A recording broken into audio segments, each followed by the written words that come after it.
Well, tally bally ho and huzzah!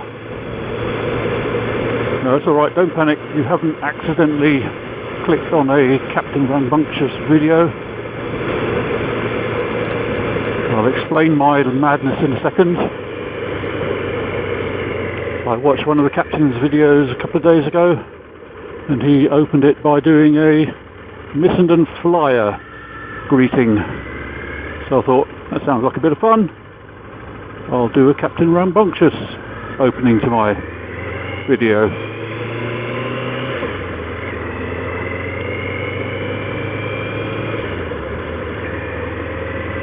But anyway, back to normal. Greetings and welcome, people. And the first thing I have to do is to apologise for the lack of anything being posted over the last... Goodness me, I didn't even check to see how long it was since I last posted something. It's got to be getting on for 6 to 8 weeks. And I am not ashamed to say that that is almost entirely due to the weather.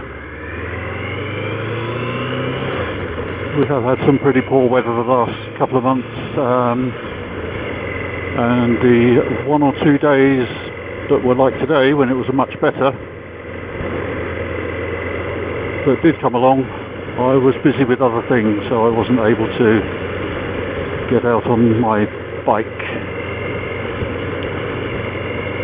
Before anybody starts complaining about the weather, saying, oh, typical British weather, 2 things to consider. 1, it is now autumn, as you can tell by lots of the leaves dropping off the trees. And 2, this unsettled rainy weather we get is actually the tail end of hurricanes and other tropical storms coming across the Atlantic from the US. So British weather, not so much. But anyway, that's enough of that. Yes, it's been a pretty lean 6 to 8 weeks with the situation I have as regarding facilities at the Mighty Bean Stick Lair, where I don't have anywhere covered to do any work on the bike. So as I've said before, any decent weather comes along, it's always going to be a conflict between getting out and riding the bike or starting to work on something on the bike, which most of the time is no contest, so I can normally rationalise getting out on the bike, saying all the things I need to do to the bike are not critical. Shut the window. They're not critical. They're not vital to the safe running of the bike, so they can wait. But on that score, there might be developments coming up soon. I don't know how soon. I became aware a short while ago of a property near me that, when the previous owners lived there, they had a garage that came with their property. It wasn't on their property, it was a separate garage, but it was part of a row of 4 garages. They owned one of their neighbours owned the other, and a third neighbour owned the other 2. And as it turns out, he didn't need 2 garages, so the property that I'm aware of that owns the 2 garages, they originally owned one, and they bought the second one because they had at least 2 cars, plus they ran a taxi service as well, so obviously having 2 garages was useful to them. 2 garages plus the short hard standing area in front of them, they could probably store quite a few cars there. But the new owners of that property don't have a car. So when I found out they owned these 2 garages and they don't even have a car, I thought, and it is very close to where I live. So I have opened negotiations with them. At the moment, even though they don't have a car, like most people who have a garage, you very rarely find a car in there. What you'll normally find in there is loads of stuff. I hesitate to call it junk. That's probably what would end up in my garage. That's certainly what's in my shed. And the shed was originally meant to be a garage for this beauty. Unfortunately, it's big enough to get the bike in, but not big enough to do any work on it.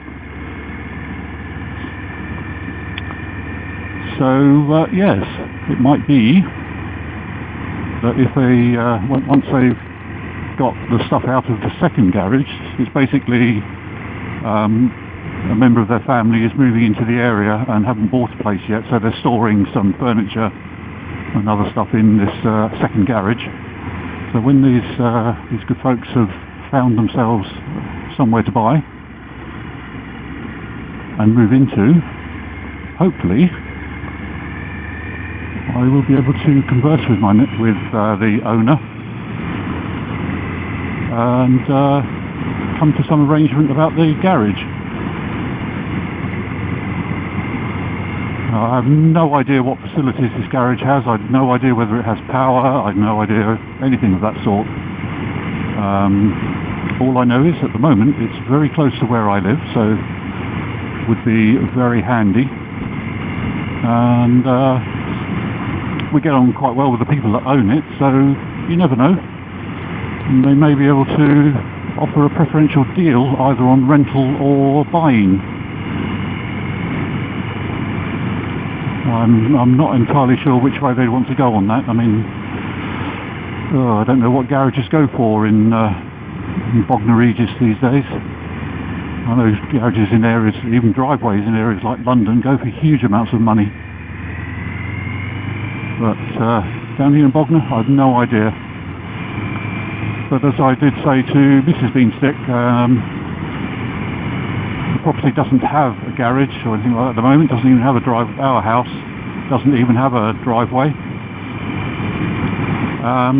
So if the opportunity did come up to buy it and we could afford it, might be a bit of a push, but you never know. When we come to sell our property, the fact that it has a garage, not so much attached to it, but comes with it, I think would make it more saleable. To which she agrees. Whether we get the money back we spent on it is unlikely, but if it means we get a quicker sale, that could be acceptable. And of course I've been looking for a garage for some time now, so I'm aware of what the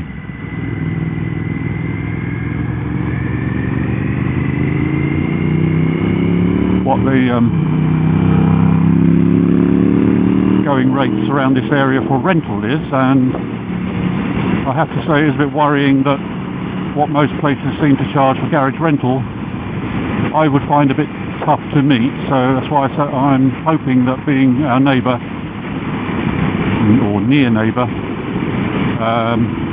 and we get on quite well with them, means they'd be willing to consider a preferential deal. Oh dear, somebody's parked their car in a field there. So that is going to be excellent news.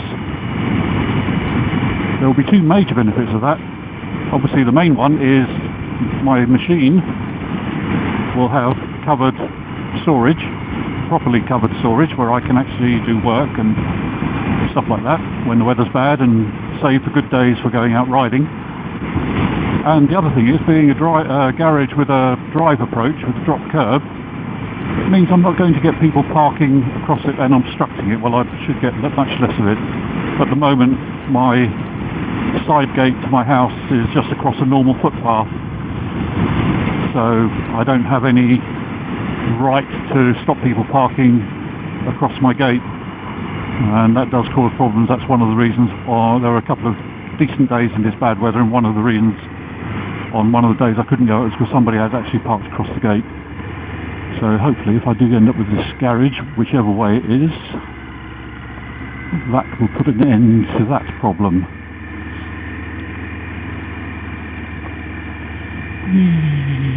Yeah.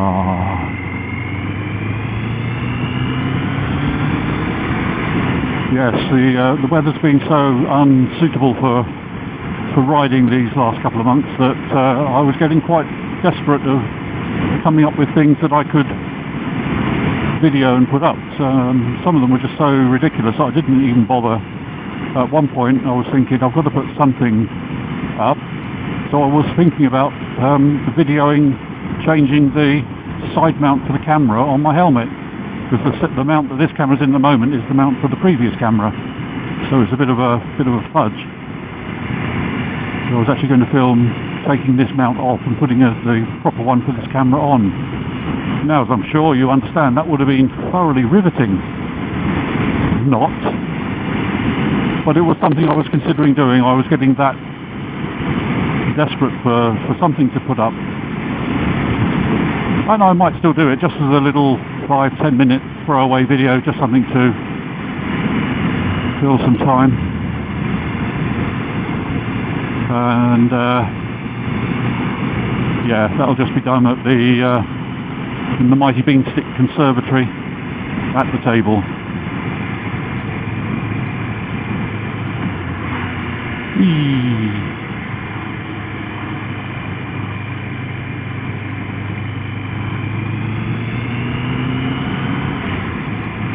I've just been to the garage to fill up Babe's fuel tank, and I also wanted to check the front tyre pressures, because when this stands for a few weeks, the front tyre particularly, the back tyre is not affected, the front tyre does seem to lose 2 or 3 psi. Just normal, yeah, we'll just say normal, just natural wasted, and I don't know where it's leaking from. As I say, the back one's not doing it. I don't know why the front one should be. But recorded, so I went, got fuel and stopped at the air pump, and there's no connector on the end of the air pump, so that was helpful. Thank you very much, Sainsbury's. So I've decided just to let the natural build up of heat in the tyre bring it up to something more like proper pressure. Good grief, I've even forgotten how to talk. Which does seem to be doing, so that's okay. So you haven't completely escaped the few minutes of mindless boredom of me changing the camera mount on the side of my crash helmet. It might still happen. Oh yes.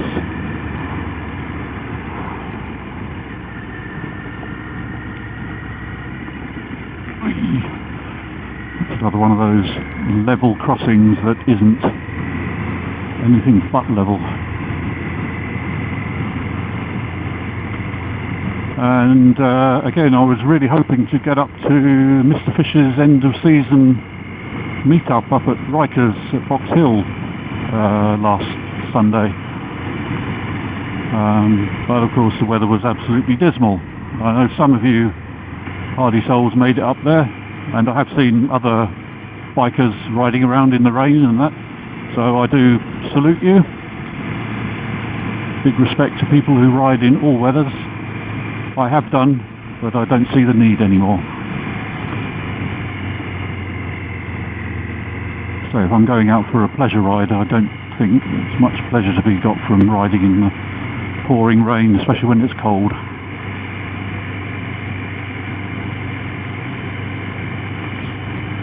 But it looked like there was a reasonable attendance, probably not as big of numbers as could have been.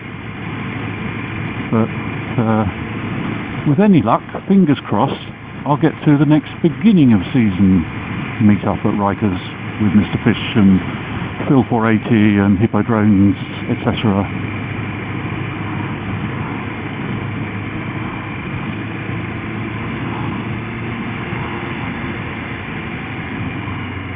So I'm again a bit short on time today, so it's going to be just a quick run up to Whiteways, have a quick stop, have a wander around, back on the bike and come home, because I have some rather unfortunate phone calls to make. I can't remember whether I've ever mentioned, but I've been estranged from my father for, oh crumbs, nearly 40 years. And a few years ago I located him living in America, attempted to make contact. He said basically, bugger off, go away, don't want to know. So I thought, well, it's your loss, mate. But I never gave up hope entirely that he might change his outlook and want to get in touch. it was never going to be a full father-son relationship, or any of his other children that he cut himself off from. But sadly, not Thursday just gone, the Thursday before, he had a heart attack and died. So even though I didn't really have any sort of relationship with him, I certainly wouldn't call him dad, because he wasn't. I didn't really have anybody in my life that fulfilled that role. Probably one reason why I'm so utterly devoted to my own children. They are literally the most important things in my entire life. So as I say, we didn't have a close relationship, or we didn't really have a relationship at all, but it's still an element of sadness around it, and more so frustration and disappointment that I never actually did get to go over to America and speak to him face to face. Maybe it's just as well I didn't. They have guns over there, and if he's that much against being contacted by us, he might have decided to do something about it. But it's all academic now. It is not going to happen. So now I've got the lovely duty of phoning the family, getting round to family.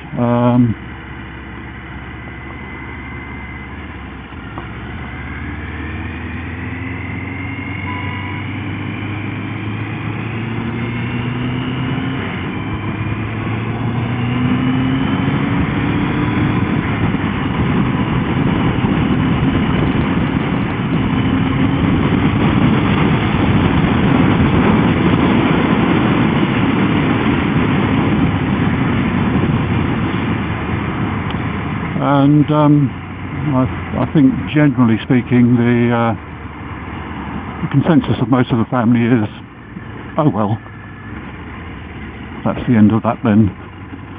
But I'm concerned that when I contacted, what the hell is that idiot doing? When I contact my Uncle John, his next younger brother, who was very close to him when they were growing up, it might be a different reaction. We shall see. We shall see. So the annual departure of members of my family seems to continue. Well, that makes two a year apart. My brother last year, my father, this year. I hope it's not going to become a habit.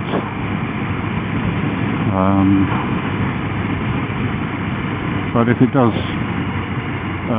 sharpen up some of the members of my family who I know are not too careful about how much they drink and how much they smoke, then it will have been of some benefit. Because I do recall, I'm not sure about more recent years, but in earlier years my father was quite a heavy smoker and drinker. But there we go. Death is a part of life, and we don't dwell on it, or we shouldn't dwell on it. Let's just enjoy it while we've got it.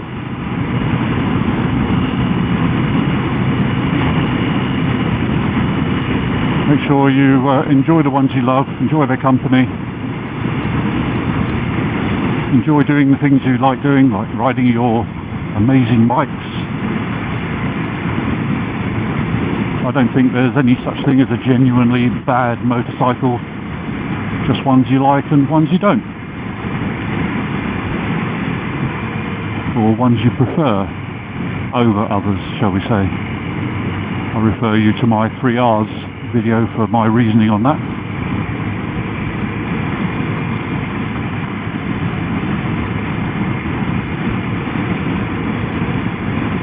Oh, roadworks, lovely. Shows how long it's been since I've been out this way. That definitely wasn't there before.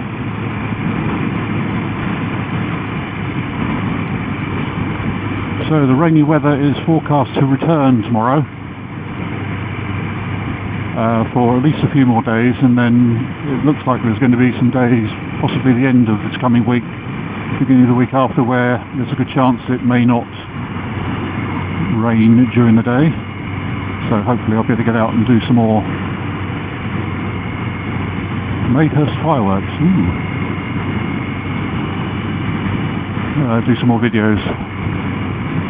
I know you're all champing at the bit for me to upload more videos, aren't you? Everyone say yes, come on. Thank you.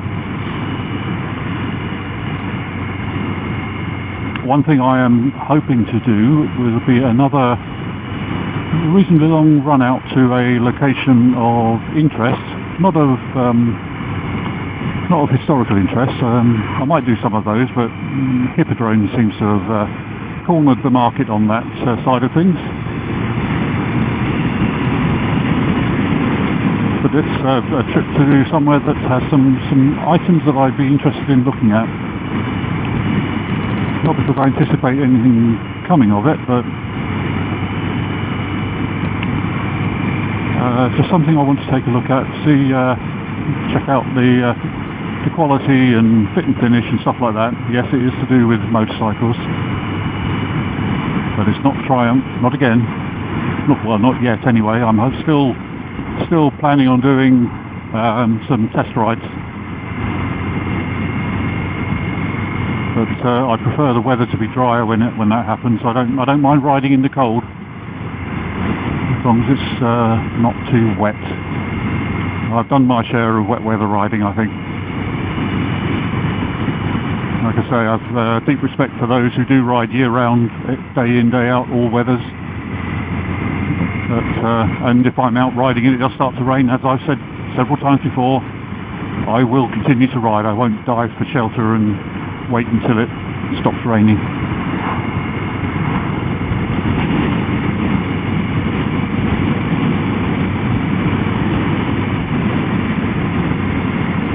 And as I've said before, this time of year, spring and autumn are probably my favourite times for riding. Temperatures are much lower, much more comfortable, but everything's still dry. Far fewer insects flying around in the air to hurl themselves in gay abandon at the front of my bike and the front of my crash helmet, and the front of my jacket as well. I'm sort of quite tall and above the level of the screen.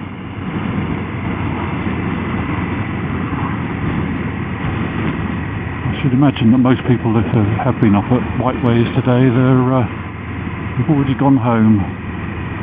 We'll see how many's there. I might do a quick spin around the car park and go home again. As I say, I've got phone calls to make.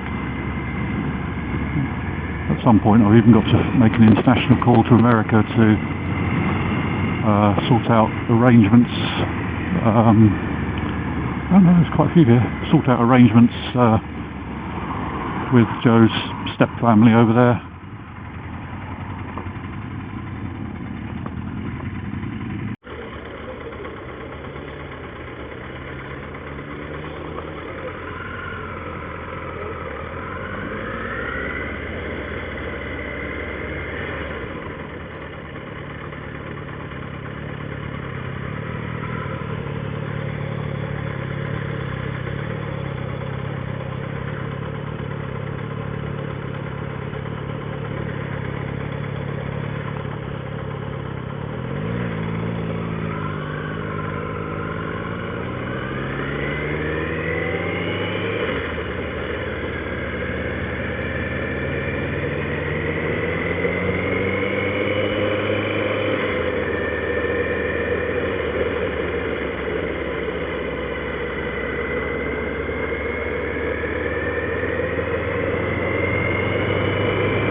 I think I'll call that done for this video. Just be a short, random ride, usual roads, bit of waffle,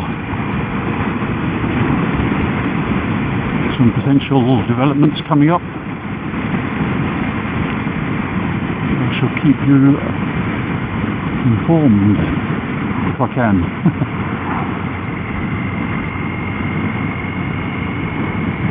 So I'll just say thank you for dropping by and taking a look. Apologies again for the long delay in any sort of upload, let alone anything decent, but then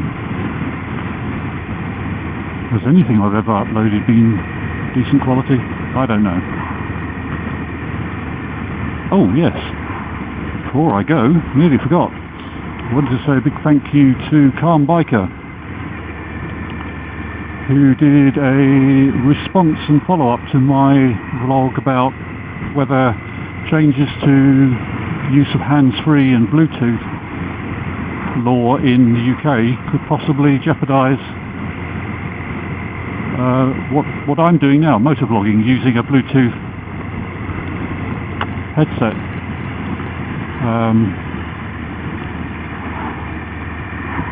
So he did a very nice expansion on that, discussed the points, and also at the end of it he very kindly gave my channel a big shout out and suggested to people who watch his channel they come and check me out, and as a result of that I increased my subscriber count by, I think it was 12. It went from hovering for a long time at 29 to 41. So many thanks, Mr. Calm Biker. It's much appreciated. Not that I have sleepless nights worrying that my subscriber count isn't many thousands by now. It's not why I'm doing this, not what I'm doing it for. But it is appreciated anyway. So if you're one of those lovely people that have decided you're interested enough in the, quite frankly, rubbish that I put up. Actually, I shouldn't say things like that. What happened to Gerald Ratner when he described his company's product as crap and went out of business? No, if you decided that you like what you see, or it's not too insufferable to watch, thank you very much. Do appreciate it. And if you want to spread the word, that would be absolutely wonderful. So thank you once again for dropping by.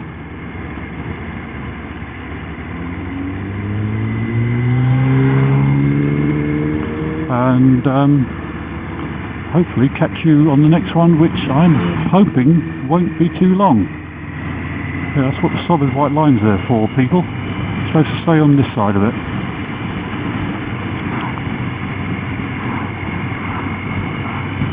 So yeah, ride safe. If winter's on its way to where you are, be careful, be safe, look out for yourselves and others, and as I said before, make sure you enjoy your families and your loved ones, enjoy their company, treasure them, because, well, without being morbid about it, you just never know. Just ask my brother. Well, that's it, you can't. Okay, on that cheery note, oh dear, I'll say thanks again and catch you on the next one. Bye for now.